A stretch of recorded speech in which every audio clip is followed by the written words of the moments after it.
Who is the founder of company Blue Origin? Jeff Bezos. The correct answer is C. Jeff Bezos is the founder of the company Blue Origin.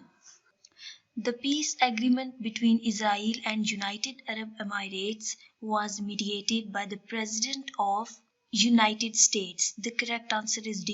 United States. Which country on 29 August 2020 issued decree to allow Israel firms to do business in the country? The correct answer is UAE. Which famous couple has divorced recently?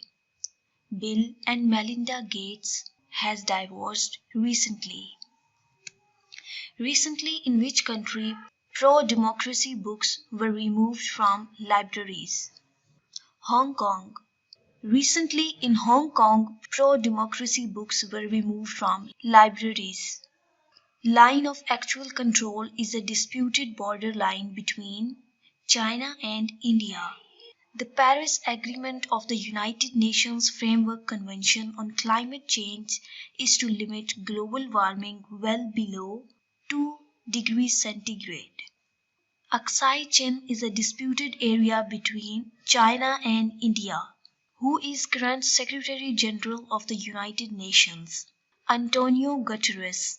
The United Nations Framework Convention on Climate Change deals with greenhouse gases emissions mitigation.